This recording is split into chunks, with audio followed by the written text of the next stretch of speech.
You're back early. What's wrong? My grandson, who was supposed to be at the company entrance ceremony, returned home with a gloomy expression. I worried and peered into his face, and he started talking about something outrageous. I can't forgive them. I'll get revenge for sure. I am 65 years old and run a factory. Now, I live with my grandson, Harrison. I had been recognized for my achievements at the company I previously worked for and was involved in a new business venture in a developing country, which kept me away from the U.S. for many years. I lost my wife a long time ago, and back then, I was also estranged from my son. So I was happy to be acknowledged for my skills and gladly went overseas. It was more challenging than I had imagined, and I couldn't even contact the U.S. During that time, my son, Harrison's father, got into an accident and passed away along with his wife. This happened 10 years ago. Harrison was in elementary school when he lost his parents. I returned to the U.S. 5 years ago. I decided to visit my son's family to see how they were doing. However, when I arrived at their house, a woman I didn't know answered the door. Had they moved? Given how distant we had become, it wouldn't be surprising. But when I mentioned my son's name, the woman's brow furrowed. There's no one by that name here, she said, closing the door. Yet, I noticed the clock I had given my son as a wedding gift in the hallway. Puzzled, I turned away. As I did, a young man in work clothes walked towards me. Though in work attire, he looked young, perhaps a high school student. He squinted at me for a moment and then said, "Grandpa." "Could it be? Are you my grandson, Harrison?" I thought Harrison was still in high school. The young man approached me and said, "It's me, Harrison." I was astonished. My son and I had fallen out over a minor disagreement and hadn't been in contact. I recalled that it started when he suggested that we live together. In hindsight, he was concerned about my health due to my busy work schedule. However, back then, I still felt young and didn't think I needed anyone worrying about me, so I couldn't accept my son's words. I used to visit Harrison often, and we would play together, but my son and I were both stubborn, and we had a falling out just as the overseas business opportunity arose. After I left the U.S., I started thinking that I'd apologize once I returned. Every few months, I received letters from my daughter-in-law with photos of Harrison and updates on him. But eventually, those letters stopped coming, and now I finally understood why. Harrison took me to a nearby park, saying he couldn't talk at home, and we sat on a bench. He revealed that my son had died in an accident. The woman at the house was my daughter-in-law's sister. When she heard about the accident, she offered to take care of Harrison and moved into the house, giving up her apartment. But in reality, she was forcing Harrison to do all the housework while she spent her time enjoying herself.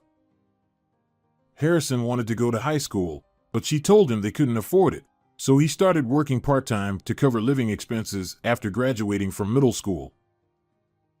I regretted my ignorance during such a difficult time.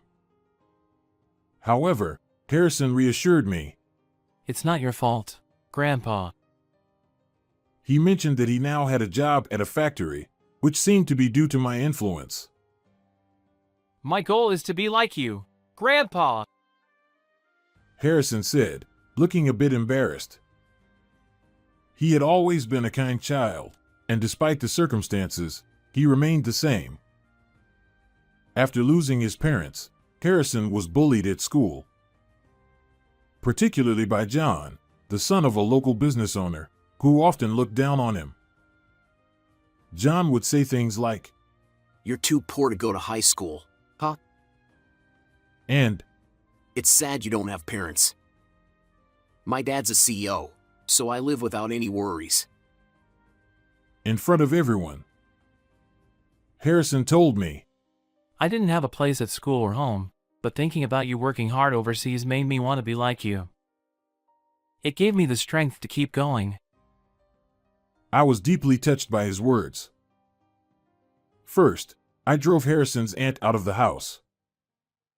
Then, I made her promise to repay the money she had taken from the savings that Harrison should have inherited from his parents. Harrison asked me to live with him, and that's how we started living together. I offered to cover his school expenses and provide support if he wanted to continue his education, but he said, I'm starting to enjoy my work now. He explained that colleagues at his workplace gave him textbooks their kids no longer used, and he studied on his own. For now, he wasn't considering going back to school. Harrison had grown up so well without me realizing it. I started running a factory here that manufactures parts. Harrison told me that he studied hard because he wanted to be useful to me someday. Over the years, I even obtained a patent. Although the factory is small, many companies recognize our capabilities. Some clients treat us as subcontractors and make unreasonable demands, but using our patented parts benefits our reputation, so we tolerate it to some extent. A few years later, Harrison turned 22 and secured a job with a local company. He wanted to work as a full-time employee, gain solid technical skills, and eventually work at my factory. While I thought he could start at my factory right away, he said, If the boss's grandson works here without any real skills, it would make things difficult for everyone. Though I understood his point, I felt a bit lonely hearing that. However, it was wonderful news that Harrison secured a job. I gifted him a wristwatch, and he wore it as he left for the entrance ceremony. Just as I began preparing a special meal to celebrate, the doorbell rang. To my surprise, Harrison was standing at the door. Did you forget something? The entrance ceremony should have already started, right? I blurted out, thinking he had only been gone for 5 minutes. Harrison pulled something out of his bag and showed it to me. Seeing it made my blood boil instantly. They gave me this name tag. He said. The tag read middle school dropout, incompetent. I couldn't believe it. When I asked him what happened, he explained. When I arrived at the entrance ceremony, I saw John, my classmate from middle school. I didn't know this, but his father is the president of the company. Harrison looked dejected. While he knew John was the son of a CEO, he didn't know which company. John had approached him with a smirk and handed him this name tag. And to make things worse, he said, John said, I was surprised to see you made it through the interview. I saw the new hires list, and there was your name, middle school dropout, incompetent. How did a poor guy like you get in? John, boasting about being the future president, claimed he helped out with company chores, which must be how he saw the list. Harrison recounted this to me. He told me it must have been a mistake that I passed the interview. I was furious, but I couldn't disrupt the entrance ceremony. At the same time, I couldn't wear this tag to the ceremony. Harrison's voice grew quieter. He had thought about asking other employees for help, but John blocked him from doing so. John laughed as he watched Harrison leave in defeat. I couldn't stand it any longer and took out my phone. When the person on the other end answered, I said, Hello, Jason? He responded with surprise. What's this about? You're not going to tell me the delivery deadline can't be met, are you? I replied, No, it's not that. Taking a breath before firmly stating, We're ceasing the use of our patented parts at your company. We will no longer conduct any business with you. He responded, What? What do you mean? The person on the other end was none other than Jason, the president of the company where Harrison had secured a job. He is also John's father. This company has been a client since I established my factory. Back then, I went around to local companies, humbly seeking business partners. Jason's company offered me orders at below market prices. I accepted, thinking it was necessary until the factory was up and running. When I obtained a patent, Jason wanted to buy the patented parts at a bargain price. I didn't agree to his terms entirely, but when he said, "We've been doing business with you since you started," I couldn't refuse too strongly. Since then, he has referred to us as a subcontractor and made unreasonable demands. Even now, with our factory on stable footing, we maintained the relationship out of obligation. However, losing their business wouldn't affect us. I said, I've never heard of a company giving a name tag labeled middle school dropout, incompetent to a new hire. Such a company can't be trusted. Considering your behavior as well, there's no benefit in continuing our business relationship. Jason was taken aback. Realizing he was at a disadvantage, he suddenly adopted a more submissive tone. What exactly do you mean? He asked. We don't need to supply our patented parts to them, but I know they can't make their products without them. Despite this, the president has always had an arrogant attitude, which I can't understand. It's too late for him to change his attitude now. I said, your company had its entrance ceremony today, right? Continuing, I explained. My grandson went to the entrance ceremony and was given an outrageous name tag by your son. Is this something you can overlook as a president? Jason was flustered. My son? There's no way my son would do such a thing, right? Though he said this, I could sense his panic. This name tag appears to be handwritten. A handwriting analysis could easily reveal the culprit. How do you think your company's reputation would fare if such rumors spread? I pressed. Jason was visibly distressed. Wait a moment. Let me check with my son. But there was nothing to check. Harrison had already told me everything. I said, there's no need for confirmation. As I said, we're stopping all business with your company. I hung up the phone. An hour later, an employee informed me that Jason had come to the factory. Although I had taken the day off to celebrate Harrison's entrance ceremony, I went to the factory with Harrison. Jason's car was parked outside, and a young man about Harrison's age was fiddling with his phone in the passenger seat. That must be John. Looking towards the factory, I saw a nervous-looking Jason, who immediately rushed over to me. Unlike his usual condescending demeanor, he was oddly deferential. It's been a while. You must be Harrison. Why did you leave the ceremony? We were waiting for you. Jason said with a forced smile. Harrison, without smiling, showed him the name tag. Do you think I could attend the ceremony with this? He asked. Jason's smile turned into a grimace. Harrison, I heard you're a classmate of John. He meant it as a joke, thinking you were friends. He didn't expect you to take it seriously and leave. Here, this is your official name tag. We had it all along, He said, handing over a tag. It was a weak excuse.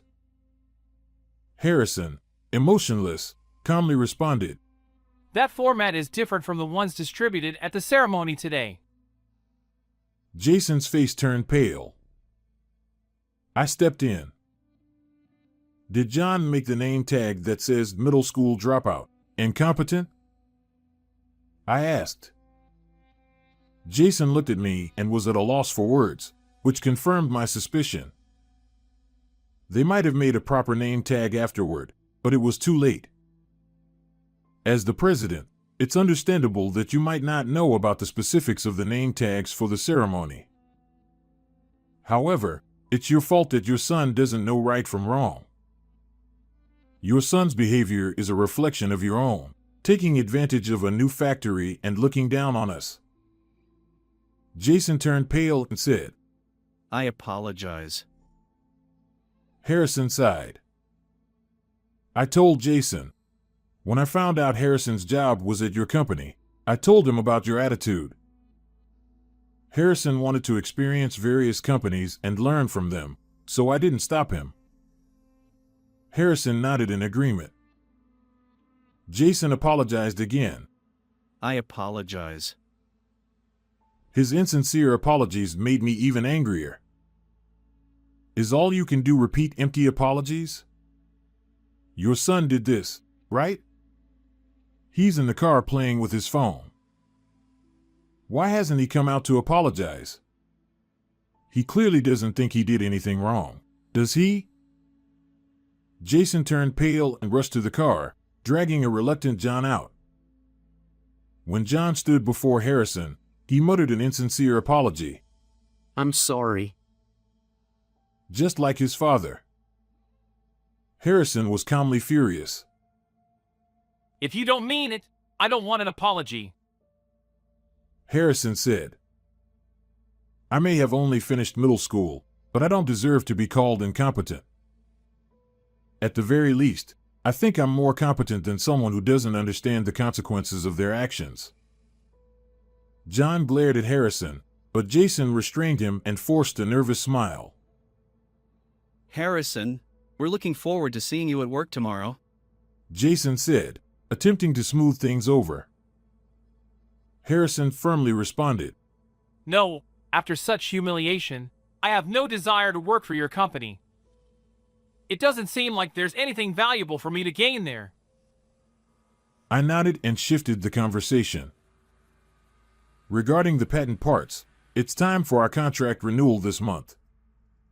With rising material costs, I was planning on increasing the unit price. However, as I mentioned earlier, our contract with your company is terminated. We will not be doing business with you anymore. I stated this matter-of-factly. Jason was desperate and pleaded. This is a serious problem. Without those parts, our products can't be completed. I laughed at Jason's desperation. The one who's been struggling until now is us. It's mutual, don't you think? This is your own doing, I said. Jason, flustered, stammered. No, it's just that. I cut him off. You've always made unreasonable demands, like lowering prices and speeding up delivery times, and we've done our best to comply. But with what happened to my grandson, I've made my decision. We will no longer do business with your company. At this, Jason's expression changed dramatically. He grabbed John's head and tried to push him into a bow. John, apologize. Get on your knees and apologize right now. John resisted. What are you doing? He said, shaking off his father's hand. An argument between father and son ensued. I sighed and said, I think we're done here. If you're going to fight, do it outside. We have trucks coming in, so move your car. I then sent them away. Jason tried coming to the factory a few more times, but I refused to deal with him. The incident at the induction ceremony was witnessed by other new employees, so it spread it on social media and caused a major uproar, leading to several resignations. Without our patented parts, Jason couldn't produce their main products. He tried to contract with other factories, but I had already spoken with them, and no one would take the order. In the end, he resorted to importing parts from overseas, but the quality was poor, resulting in a flood of complaints. The situation became so severe it made local news. It's only a matter of time before they go under. Harrison started working at our factory, of course, as a regular employee. He's being rigorously trained by his colleagues. Now, I'm eagerly looking forward to the growth of both this factory and Harrison. I'm sure my son and daughter-in-law would be pleased too.